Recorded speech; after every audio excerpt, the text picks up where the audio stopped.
আসসালামু আলাইকুম সবাইকে। আশা করি সবাই ভালো আছেন। আলহামদুলিল্লাহ আমরা ভালো আছি। তো আমি আজকে একটা ভাজি রেসিপি দেখাবো, সেটা হচ্ছে তিতা পাতার ভাজি। তো চলুন দেখে নিই পাতাটা কীরকম। এই তো সেই পাতাটা মানে শাকটা আমি কিনে এনেছি। আনার পরে এখন আপনাদের দেখিয়ে দিচ্ছি। এটা আমি বেছে একদম পরিষ্কার করে নিয়ে নেব। তার আগে দেখিয়ে দেয় আমি কিভাবে এটা বেছে নিচ্ছি, ওটাই দেখিয়ে দেবো আপনাদেরকে।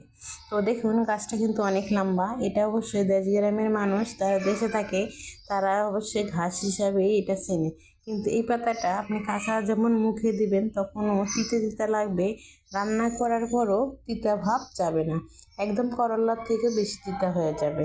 তো যাদের আর কি ডায়াবেটিস থাকে তারা যদি এই পাতাটা খায় তাহলে নাকি অনেক উপকার, এটা আমি শুনেছি, অবশ্যই আমি জানি না। তো আমি আজকে কিনে আনলাম, আনার পরেই তো বেছে নিচ্ছি, একদম মেহেন্দি পাতার মতো করে বাছবো। তো আগার পাতাটা যদি ডালটা নরম থাকে ওটা কিন্তু আমি নিয়ে নেব সুন্দর করে বেছে। তো তারপরে আমি সবগুলো বেছে বেছে আপনাদের দেখিয়ে দেব কেমন করে বাছলাম। দেখুন এই যে এরকম একটা একটা করে পাতা করে আমি বেছে নিয়েছি। তো আমার বাছা কিন্তু হয়ে গেছে। এখন আমি অবশ্যই ধুয়ে নেব। আর আগার পাতাটা আমি বাছি নাই, ডাঁটও দিয়েছি কারণ ওটা নরম ছিল যার কারণে। তো আমি তো অল্প একটু আলু নিয়েছি কুচায়া। তো এটা আমি ধুয়ে একদম রেডি করে নিয়েছি। তো এখন আমি সবগুলো একসঙ্গে করে বসাই দিব চুলায়। আর এই তো এখানে মরিচ, পেঁয়াজ, রসুন এবং সঙ্গে একটা আমি বোম্বাই মরিচও দিয়ে দিয়েছি। তো দেওয়ার পরে এখন আমি এটা সব পুরোটা আমি কিন্তু বসিয়ে দেব।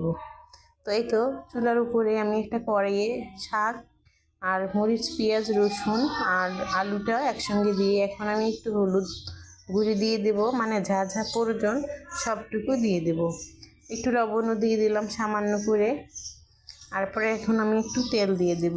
আসলে শাক ভাজিতে এত কিছু দেওয়া লাগে না, অল্প মশলায় কিন্তু শাক ভাজি খাওয়া যায়। তারপরে তো এখন আমি সুন্দর করে নেড়ে একদম বসিয়ে দেব চুলায়। কিন্তু তারপরে দেখুন প্রথমবার আমি নেড়ে দিচ্ছি, সেটা আপনাদের দেখিয়ে দেব।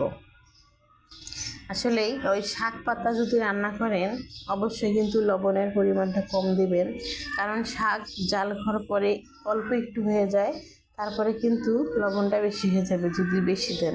আর যদি কম দেন পরে কিন্তু আপনারা দিতে পারবেন। তারপরে তো আমি সুন্দর করে নেড়ে একদম ঢেকে দিলাম। খুব তাড়াতাড়ি এবং সহজ হলো আমার রান্নাটা তৈরি করা। তো এই তো একদম পানিটা শুকিয়ে আছে। এখন আমি সুন্দর করে নেড়ে আপনাদের দেখিয়ে দেব কেমন হলো। কিন্তু আমি কিন্তু চুলার জালটা অফ করিনি, অল্প একটু করে মানে একদম কমিয়ে ঢাকা দিয়ে রেখেছিলাম, যার কারণে একদম শুকনো শুকনো হয়ে গেছে এবং সেদ্ধ হয়ে গেছে পুরা আলু এবং শাকটা। তো এইভাবে একদিন এই শাকটা আপনারা রান্না করে খেয়ে দেখবেন, মানে যারা তিতা খাবার পছন্দ করেন তাদের জন্য আর কি খুব মজা এবং স্বাদ লাগবে খেতে। তো আমি অবশ্যই তিতা খাবার একটু পছন্দ করি, যার কারণে আমি এটা তৈরি করে ফেলেছি।